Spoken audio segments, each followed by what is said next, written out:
Au Togo, la justice, dernier recours des citoyens, n'en est pas un. Plutôt que d'agir et donner force à la loi, la justice togolaise, par ses hommes indélicats, se saborde, au profit des plus offrants pécuniairement ou politiquement. Un phénomène à la peau dure qui, malgré les menaces de leurs supérieurs hiérarchiques, traverse toujours le temps et l'espace. S'il y a un phénomène qui risque d'hypothéquer, voire embraser le vivre ensemble, si rien n'est fait, c'est bien le foncier. Que de cris de détresse et parfois des pleurs, pour les plus chanceux. De l'accident cardiovasculaire et la mort, parfois, pour les moins chanceux. À l'origine, des ordonnances de déguerpissement et ordres de démolition sans aucune concession dont sont auteurs, des juges et auxiliaires de justice. Une récurrence des faits qui a contraint, il n'y a pas longtemps, le ministre de la Justice et le président de la Cour suprême du Togo à prendre, chacun, des notes portant interdiction du dit phénomène. Un début de satisfaction qui a d'ailleurs suscité espoir et amené la rédaction du journal Fraternite à demander que le service après-vente promis par le président de la Cour suprême, Abdoulaye Yaya, soit vite assuré. Ce qui sous-entend qu'après l'interdiction, il faille très rapidement passer à l'étape supérieure en réparant tant que possible les torts commis aux nombreuses victimes du phénomène à travers le pays, mais surtout épurer du corps des juges et auxiliaires, les indélicats à la base de ces forfaitures. Mais comme pour dire qu'au Togo, une chose est d'interdire, mais l'autre est de pouvoir donner force à la loi aux fins d'un respect scrupuleux des mesures prises, les premières obstinations, voire oppositions à ces mesures sont venues de l'association des magistrats qui s'y est véhément opposée.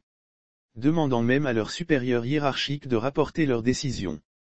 C'est à croire que la pratique semble bien lucrative au point de susciter une si grosse colère des acteurs de la justice qui, il faut le souligner, en complicité avec d'autres composantes de la chaîne des mafieux, s'en mettent généralement plein la poche au sortir de ces problèmes de foncier. Ceci, pendant même qu'ils créent désarroi et alanguissement dans les communautés ou collectivités s'opposent mortellement. Au même moment, de pauvres acquéreurs voient le fruit des années de sacrifices et de dur labeur s'effondrer, sous la hantise des gros bras et les bruits de bottes des forces de l'ordre ou des lames de caterpillar et bulldozer. Avec la sortie du ministre Payassage Botomé et le juge Aboudou Yaya, l'on croyait à la fin de la mascarade. Mais malheureusement c'est sans compter avec la témérité enivrante de ces acteurs que rien ne semble point inquiéter. Ces derniers temps, des hommes en treillis avec leurs auxiliaires de fait que sont les gros bras, se font toujours entendre.